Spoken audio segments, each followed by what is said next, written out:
জামায়াত ইসলামের নেতা মীর কাশেম আলীর বিরুদ্ধে 2013 সালে আওয়ামী লীগ সরকারের দেওয়া যুদ্ধ অপরাধের মিথ্যা মামলায় তার আইনজীবী হিসেবে কাজ করছিল তারই ছেলে মীর আহমেদ বিন কাশেম। আমি আমার পিতার মামলায় নিয়োজিত আইনজীবী ছিলাম। আমার পিতার বিরুদ্ধে তৎকালীন রাষ্ট্রপক্ষ 22 জন মুক্তিযোদ্ধাকে নিয়ে আসে সাক্ষী দেওয়ার জন্য। আমরা এটাকে কাউন্টার করার জন্য 44 জন মুক্তিযোদ্ধার নাম দেই, যে 44 জন মুক্তিযোদ্ধা আমাদের পক্ষে সাক্ষী দিবে। তখন আদালত থেকে আদেশ দেওয়া হয় যে 3 জনের বেশি আনা যাবে না। মামলাটা এরকম ছিল যে একজনকে হাত পা বেঁধে সাঁতার করতে দেওয়া হতো। যখনই আসামি পক্ষ এমন কোনো যুক্তি তুলে ধরতো যেটা উত্তর রাষ্ট্রপক্ষে ছিল না, তার এমনভাবে আইনটা পরিবর্তন করতো যে তার মধ্যে এই আর্গুমেন্টটা নিষ্ফল হয়ে যায়। এই জিনিসগুলো গণমাধ্যমে উঠে আসছিল না। সরকার যেভাবে কথা বলতে তার চাইতো সেভাবেই তার কথা বলতে পারতো। প্রতিদিন মামলার শুনানির পর এই বিষয়গুলো আমি আমার পোস্টে তুলে ধরতাম। তো আমার এই পোস্টগুলো খুব অল্প সময়ের ভিতরেই আন্তর্জাতিক সম্প্রদায়ের নজরে আসে। তাদের কথা হচ্ছে যে একজন আইনজীবী এই অভিযোগগুলো তুলেছে, সরকারের বক্তব্য কি? সরকার তো জেনে বুঝেই কাজগুলো করছে, তারা তো ন্যায় বিচার করার ইচ্ছা তাদের ছিল না, তাদের কাছে এগুলো উত্তর ছিল না। আন্তর্জাতিক সম্প্রদায়ের কাছে তাদের এই ভাবমূর্তিটা নষ্ট হতে থাকে। তো অনেকেই বলেছে যে ওকে একটু সরে যেতে, কিন্তু ও বলেছে যে আমি আমার বাবার লয়ার হিসাবে আমাকে এই লড়াইটা লড়তে হবে, আইনি এই লড়াই আমাকে লড়তে হবে, কাজে আমি কোথাও যাব না। আমি যদি চলে যাই তাহলে ওরা খুব সহজেই আব্বুকে ফাঁসি দিয়ে দিবে।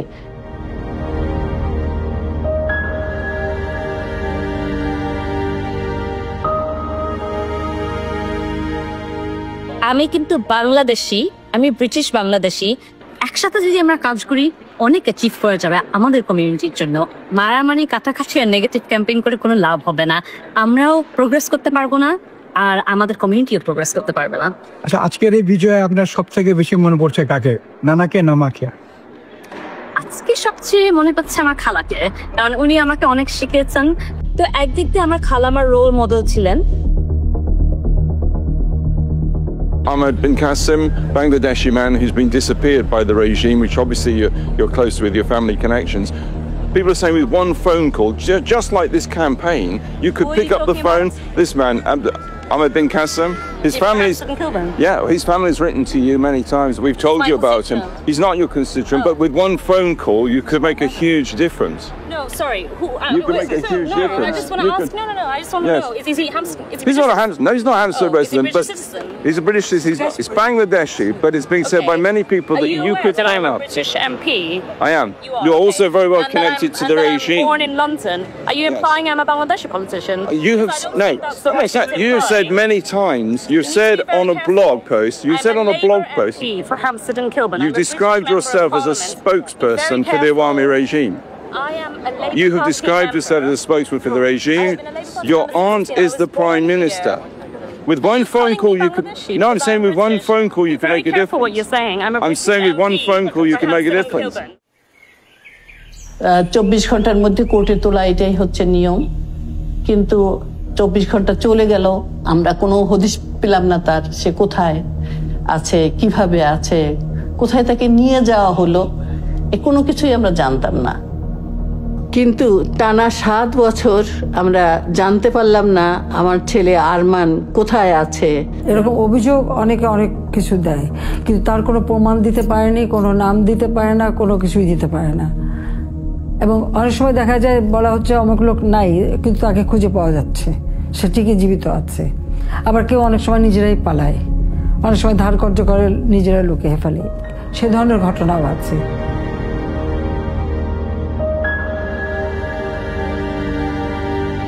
দু 2008 থেকে 2024 পর্যন্ত বাংলাদেশে এক নির্মম ফ্যাসিস্ট শাসন চালায় তৎকালীন প্রধানমন্ত্রী শেখ হাসিনা। তার শাসনামলে এক অন্যতম হাতিয়ার হয়ে ওঠে গুম। যে কেউ তার সমালোচনা করলে বা তার রাজনীতির জন্য চ্যালেঞ্জ হয়ে দাঁড়ালে তাকে রাষ্ট্রীয় বাহিনী দিয়ে গুম করে ফেলা হতো। এই গুম হওয়া মানুষদের বেশিরভাগই আর কোনোদিন ফিরে আসেনি। তাদের পরিবার জানে না তারা কোথায় আছে। ধারণা করা হয় বেশিরভাগকে হত্যা করা হয়েছে। তবে তাদের মধ্যে কেউ কেউ আছে সৌভাগ্যবান, যারা 7-8 বছর পরে হলেও মুক্তি পেয়েছেন। এরকমই একজন ব্যারিস্টার আরমান 7 বছর পর মুক্তি পেয়ে আমাদের সামনে তুলে ধরেন তার বন্দি জীবনের আদ্যপান্ত।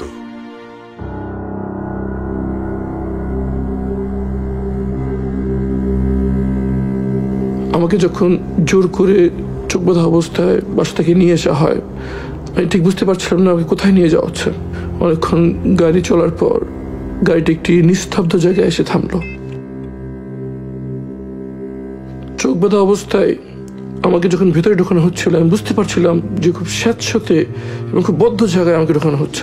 প্রচন্ড গরম এবং স্যাঁতস্যাঁতে, এবং আমি বিভিন্ন মানুষের কান্নার আওয়াজ শুনছিলাম।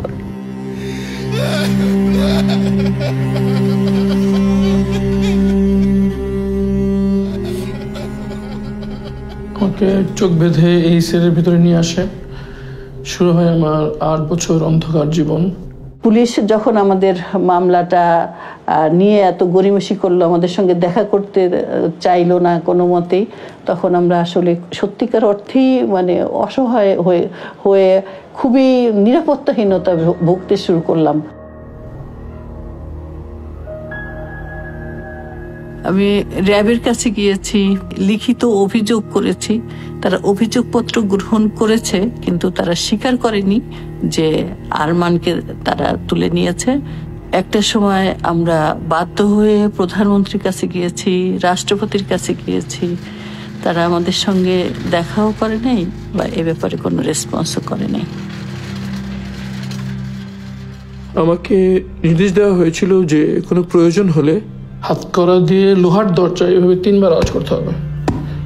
3 বার আওয়াজ করে মিনিমাম 10 মিনিট ওয়েট করতে হবে কেউ আসার জন্য। যদি 10 মিনিটের মধ্যে কেউ না আসতে, 10 মিনিট পর আবার 3 বার আওয়াজ দেওয়া যাবে এভাবে লোহার দরজায়।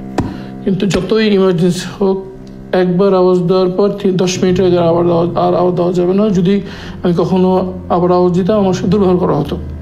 তো অনেকবার এরকম হয়েছে যে খুব জরুরি ভিত্তিতে টয়লেটে যাওয়া দরকার, আমি আওয়াজ দিচ্ছি, ওয়েট করে আছি, আবার আওয়াজ দিচ্ছি, ওয়েট করে আছি, কিন্তু আসতেছে না। এক সময় ওয়েট করতে করতে আমার কাপড় নষ্ট হয়ে গেছে। একাধিকবার এরকম হয়েছে।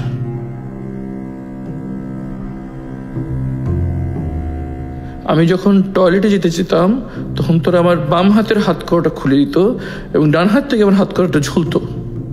টয়লেটে এসে আমি চোখটা একটু বড় করে খুলতাম, খুলে ওই ডান হাত কড়ার যে অংশটুকু ঝুলছে সেটা দিয়ে দিন সকালে টয়লেটে আসে একটা দাগ দিতাম। এভাবে করে প্রত্যেক দিনের জন্য 1 দাগ, এভাবে করে আমি দিনের হিসেব রাখছিলাম। আনুমানিক 6 মাস পর্যন্ত আমি এভাবে হিসেব রাখতে পারি। এরপর 6 মাসের মাথায় একবার এক গার্ড বুঝে ফেলে যে আমি এভাবে এখানে দাগ দিয়ে হিসেব রাখছি। পরে অনেকজন রুমে আসে এবং আমাকে খুব বকাঝকা করে, খুব দুর্ব্যবহার করে এবং স্কেপার দিয়ে ঘষে সেই দাগগুলো সব উঠে দেয়।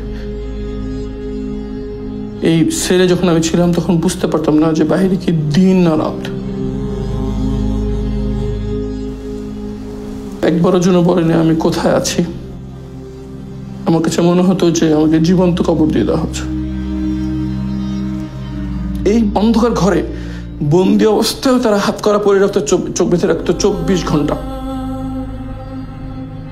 তখন আমি এটা কোনোদিন মানতে পারছিল না। আমি বারবার বলতাম যে আমি তো বন্দি অবস্থায় আছি, দেয়ালের ভিতরে আছি, দরজা বন্ধ, এখানে কেন আমাকে চোখ বেঁধে রাখতে হবে, হাত করা পরে রাখতে হবে 24 ঘন্টা।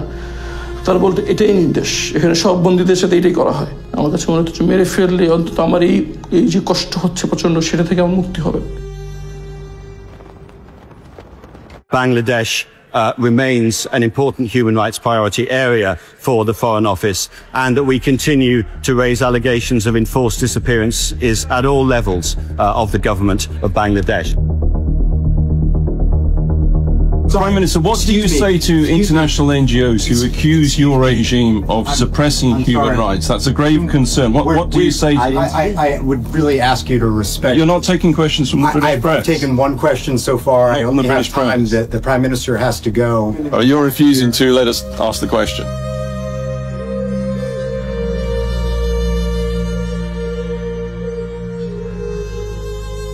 যখন সকালে প্রহরীরা নাস্তা নিয়ে আসলো, তো অনেক ভয়ে, অনেক কষ্ট, মানে মনে মনে আশঙ্কা নিয়ে ভিতরে সন্তুষ্ট হয়ে আমি বললাম যে আমি রোজা আছি। তো আমি চোখ বাঁধা অবস্থায় কিন্তু ফিল করছি যে প্রহরী এসে অনেকক্ষণ চুপ করে থেকে একটু মুখ খারাপ করে বললো যে সেরে কি দেখেছিস। তাই বললাম যে আমি সেই পানি খেয়েছি, পানি ছিল, পানি খেয়েছি। তারপর তারা যেন আমাকে আর কিছু না বলতে পারে এই জন্য আমি নামাজে দাঁড়িয়ে গেলাম। 10 মিনিট আমি নামাজ পড়তেছি, দীর্ঘ নামাজ পড়তেছি, লম্বা সময় রুকু, লম্বা সেজদা দিয়ে আমি দীর্ঘ নামাজ পড়তে যাচ্ছি। 10 মিনিট পর আবার 10-12 জন আসলো, এসে খুব খারাপ যে একজন বলতেছে ভং ধরছে, নামাজের ভং ধরছে, এটা দে একটা বাড়ি বলে ওয়ালে বাড়ি দিচ্ছে, আমার যে জায়গায় সেজদা দিই ওই জায়গাটা বাড়ি দিচ্ছে। কিন্তু আমি চমকে যাচ্ছি প্রতি আওয়াজে, কিন্তু আমি নামাজ শেষ করছি না, আমি নামাজ পড়ে যাচ্ছি। তারা চলে গেল, যাওয়ার সময় খাবারটা নিয়ে গেল। আমার মনে আছে আমি নামাজ শেষ করে একদম 4 হাত পা ছড়ে পড়ে গেলাম একদম সাথে। আমরা সবাই আসলে ফেসবুকে বা সোশ্যাল মিডিয়ায় বেশ সোচ্চার ছিলাম, এবং এই লেখাগুলোকে কেন্দ্র করেও তারা আমাদের উপরে অত্যাচার করার চেষ্টা করতো বিভিন্নভাবে। তো এটার জন্য জবাবদিহি করা, এটার জন্য বাসায় পুলিশ চলে আসা, ঘরের সমস্ত মালপত্র ক্রোক করে নিয়ে যাওয়া হচ্ছে, 3-4টা ভ্যান ভর্তি করে তারা আমাদের জিনিসপত্র নিয়ে গেছে। পাড়ার লোকজন তাকিয়ে দেখেছে। আমাদের কথাগুলো আমরা কোথাও বলতে পারি নাই, আমরা কোনো সাংবাদিক সম্মেলন করতে পারি নাই, আমরা কাউকে জানাতে পারি নাই, কারণ আমাদেরকে বলা হয়েছে যে যত বেশি আমরা প্রচার করব, যত মানুষকে বলবো, তত বেশি ওকে জীবিত পাওয়া আমাদের জন্য অনিশ্চিত হবে ব্যাপারটা। 3 মাস পর্যন্ত আমি আশায় ছিলাম যে হয়তো 3 মাস পর একটা কিছু হবে, কিন্তু যখন 3 মাস পারিয়ে গেল, 6 মাস পারিয়ে গেল, তখন আমি আশা ছেড়ে দিয়েছিলাম যে আর সম্ভব মনে হয় না এখানে স্বাভাবিকভাবে কিছু এখানে হবে, হয় আমাকে এখানে মৃত্যু হবে, আমি এই নির্যাতনে কষ্টে আমার এখানে মারা যাবো, অথবা আমাকে কোনো সময় মেরে ফেলবে। কখনো এখানকার পুলিশ, পল্লবী থানা পুলিশ এবং আশেপাশে আরো থানাগুলো, কতগুলো থানা একসঙ্গে আসতো যে আমাদের বাসায় তাদের আসতেই হবে, প্রতি মাসেই তাদের আসতে হবে। এবং আসলে তারা যে কাজগুলো করতো, আমাদের কাছে আমার ছেলেকে খুঁজতো। এটা ছিল আরেকটা রহস্যজনক ব্যাপার। আমার কাছে আমার ছেলে খুঁজতো, কেন খুঁজে? নিশ্চয়ই আপনি কোথায় গোপনে রেখেছেন, আপনি কোথায় লুকিয়ে রেখেছেন। তখন আমি বললাম যে কি ধরনের তামাশা একটা অসহায় মায়ের সাথে, যে যার ছেলেকে গুম করা হয়েছে, তাদের কাছে এসে আপনারা তার ছেলেকে খুঁজছেন। আমি আপনাদের কাছে বারবার আবেদন জানাচ্ছি, আমার ছেলেকে খুঁজে দেন, দায়িত্ব আপনাদের খুঁজে দেওয়ার।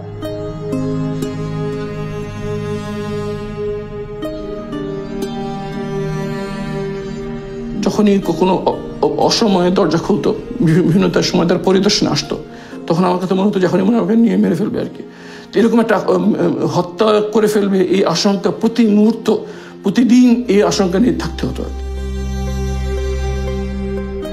ভিতরে থেকে আমাকে খেয়ে ফেলছিল যে কিভাবে চলছে আমার ফ্যামিলি, কিভাবে চলছে আমার মা, কিভাবে আছেন, কেমন আছেন আমার মা। জানতে পারছিলাম না যে যেই পিতার জন্য আমি সবকিছু উৎসর্গ করে দিয়ে তার মামলা পরিচালনার জন্য নিজেকে নিয়োজিত করেছিলাম, তার মামলার কি হলো শেষ পর্যন্ত। তাকে কি খালাস দেওয়া হলো, যাবজ্জীবন দেওয়া হলো, না ফাঁসি দেওয়া হলো, এটাও আমাকে জানতে দেয়নি তারা। এই সব চিন্তা আমাকে একেবারে আমার মনে হচ্ছে আমার মাথা ফেটে 2 ভাগ হয়ে যাবে দুশ্চিন্তায়।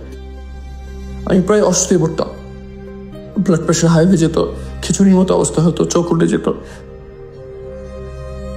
ব্লাড সুগার মাপতে হতো, ডায়াবেটিস মাপার মেশিন আছে, অক্সিমিটার আছে, এমনকি ইসিজি মেশিনও আছে। আমাকে বেঁচে থাকার জন্য যে ন্যূনতম উপায় উপকরণ দরকার ছিল সেটা তারা দিত না, আবার কেউ মরে যাবে সেটাও তারা হতে দিত না।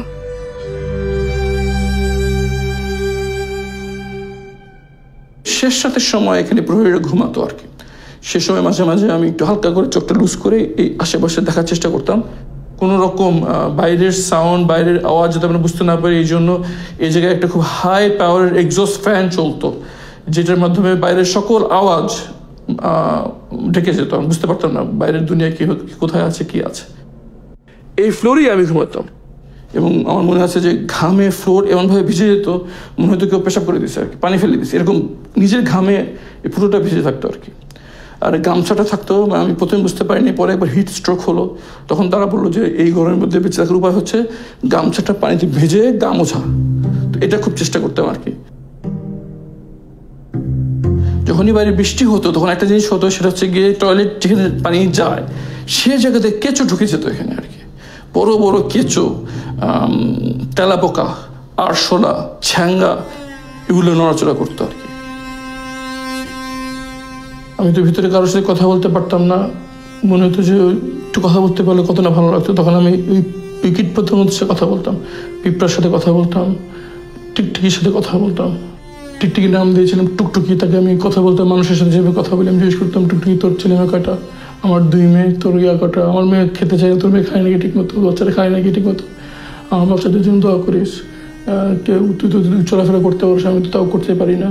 পিঁপড়াকে কথা বলতাম, জিজ্ঞেস করতাম কিরে তোরা কেমন আছিস? তোরা তো বাইরে যেতে পারো, আমি তাও যেতে পারি না। বাইরে কি অবস্থা? রোদ কেমন আজকে, গরম কেমন আজকে, শীতকালে ঠান্ডা কেমন আজকে?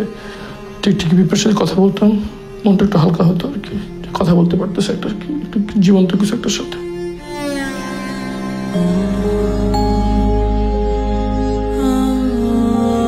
সবচেয়ে বেশি কষ্ট লাগতো যখন বাচ্চাদের কথা মনে হতো আর কি। যখন আমার ক্ষুধায় কষ্ট হতো তখন মনে হতো বাচ্চাদের কি অবস্থা, ওরা কি খেতে কিভাবে খাচ্ছে। বিশেষ করে বড় মেয়ে আমাকে ছাড়া খেতে যেত না, কেমন আছে, খুব কষ্ট দিত। যখন আমার ঠান্ডায় কষ্ট হতো, আমার 2 মেয়ে, আমার মধ্যে অ্যাজমা আছে, তো আমি ঠান্ডায় অবস্থা, তাদের কি অবস্থা। আর একই সঙ্গে আমার মনে হতো যে যদি আমার এরকম লাগছে নিশ্চয়ই আমার আম্মার কেমন লাগছে। যদি আমার খেতে কষ্ট লাগে তাহলে আমার আম্মার কেমন লাগতেছে, এরকম মনে হতো। মনে মনে আল্লাহকে দোয়া করতাম, চলো আম্মাকে যেন জানিয়ে দেন যে তোর সন্তান জীবিত আছে।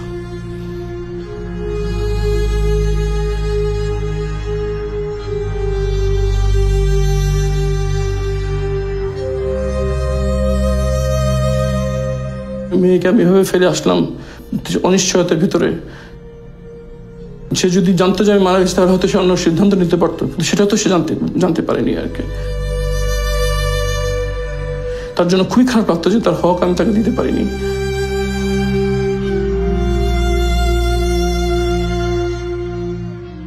এই অনুভূতিগুলো খুব পীড়া দিত, খুব অপরাধবোধ কাজ করতো আমার ভিতরে। হাত করার ঘষায় অ্যালার্জির মতো লাল লাল হয়ে গেল আর কি। এরপর সে লালের মধ্যে বড় বড় ফোড়ার মতো হয়ে গেল। পরে ফোড়া গলে সেখানে ইনফেকশন হয়ে যায়, ইনফেকশন হয়ে একদম বড় দগদগে লাল ঘা হয়ে পুরা 2 হাত ভরে যেত আর কি। ঘা এই পরিমাণ বেড়ে গেল যে তখনও মানে আমি রাখতে পারছি না, রক্ত পড়ে যাচ্ছে। তখন এই হাত থেকে খুলে পায়ে পরে দেওয়া হয়েছিল। যতক্ষণ পর্যন্ত হাতের ঘাটা একটু শুকানো যাচ্ছে ততক্ষণ পর্যন্ত ওই হাত করা পায়ে থাকতো, আমি দাঁড়াতে পারতাম না, বসে থাকতাম। নামাজ ওই হাত করা অবস্থায় হাঁটু গেলে আমি নামাজ পড়তাম।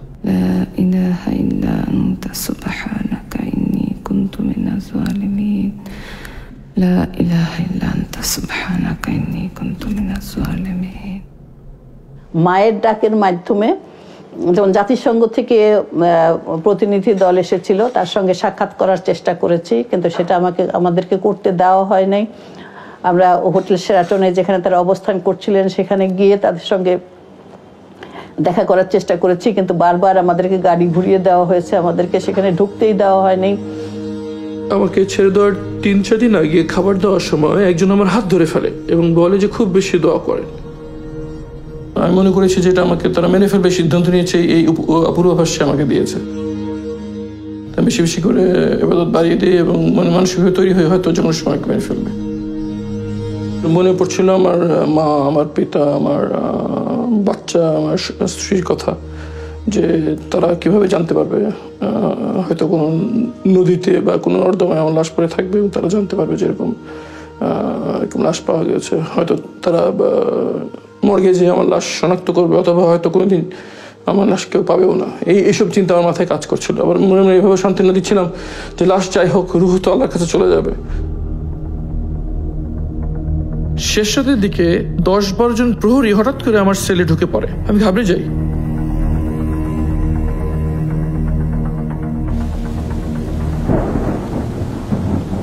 গামছা দিয়ে আমার চোখ বাঁধল, এরপর আমার হাতটা গামছা দিয়ে হাত বেঁধে ফেললো, বের করে আমাকে বের করে নিয়ে আসলাম।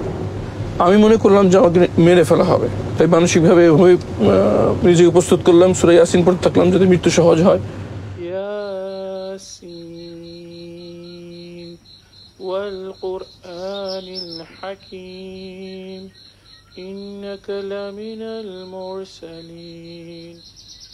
গাড়িটা যখন থেমে যায় তখন ওই শোয়ানো অবস্থা থেকে আমাকে বসানো হয়।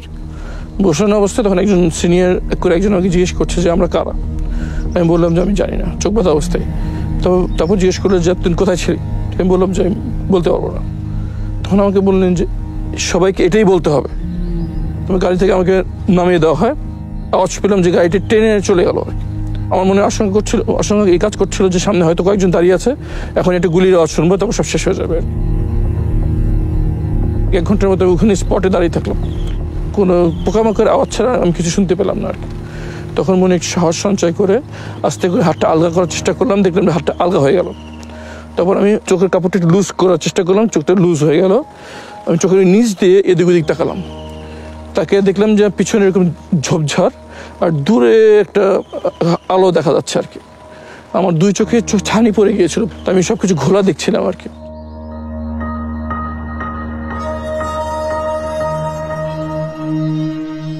আমি নামাজের পর ইমাম সাহেবের কাছে গেলাম, যে আমি পরিচয় গোপন করে বললাম যে আমার অজ্ঞান পার্টি আমার সব নিয়ে গেছে। তখন উনি ক্লিয়ার কথা বলতে পারতেছে না, কথা কেমন জানি ভাঙা ভাঙা এবং বিটিভিতে অবস্থা, এমনকি মোবাইল নম্বরও বলতে পারতেছে না। তখন আমি আর বেশি কিছু জিজ্ঞেস করলাম না। তখন উনি বললো যে আমাকে এখানে একটা হসপিটাল আছে ইবনে সিনা, ওই হসপিটালের মধ্যে একটু আমাকে পৌঁছে যেতে পারলে ভালো হয়।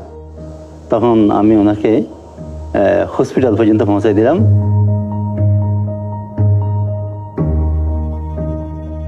আমি ভয় পাচ্ছিলাম যে কেউ আমাকে চিনে ফেলে কিনা, বিশেষ করে তৎকালীন সরকার পক্ষে কেউ আমাকে চিনে ফেলে কিনা, এই ভয়ে আমি গামছা দিয়ে মুখ ঢেকে বসেছিলাম।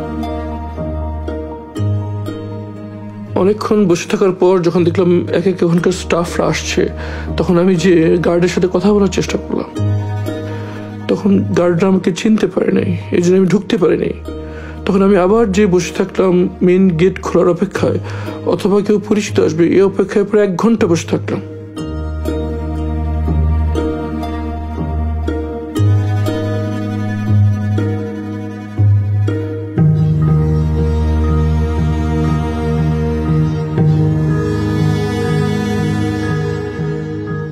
এক ঘন্টার মতো আমি বসে থাকলাম, কিন্তু পরিচিত কাউকে পেলাম না।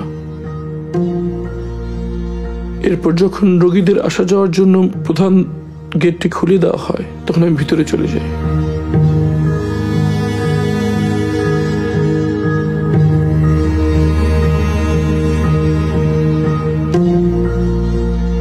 মনের ভিতরে প্রচন্ড আশঙ্কা কাজ করছিল, আমার পরিবার কোথায় আছে, কিভাবে আছে, তারা কি জীবিত আছে। মনের ভিতরে ঝড় বয়ে যাচ্ছিল।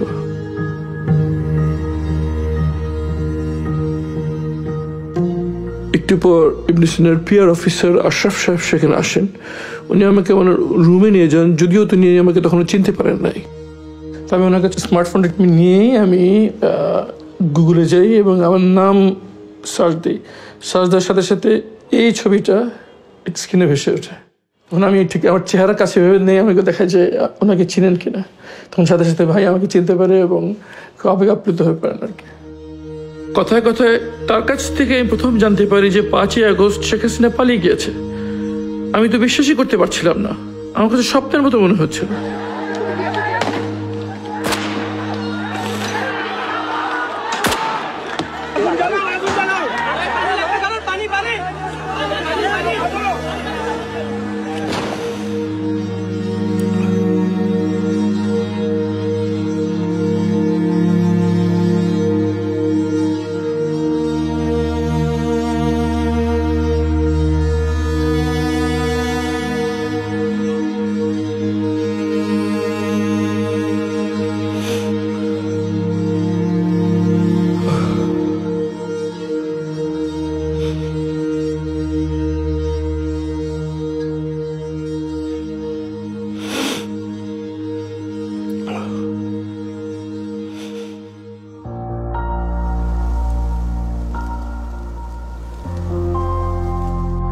ক্ষমতায় থাকলে সাধারণ মানুষকে দাবার গুটির মতো মনে হয়। ক্ষমতায় থাকলে মানুষকে আর মানুষ মনে হয় না। ক্ষমতার চেয়ার তো খুব উপর থেকে সবকিছু যেমন ছোট লাগে, সাধারণ মানুষকে সেটা ক্ষুদ্র মনে হয় আর কি। এই সেই বেডরুম যেখানে ফ্যাসিস্ট হাসিনা থাকতো। এভাবে মানুষ মেরে সে কিভাবে ঘুমাতো এখানে?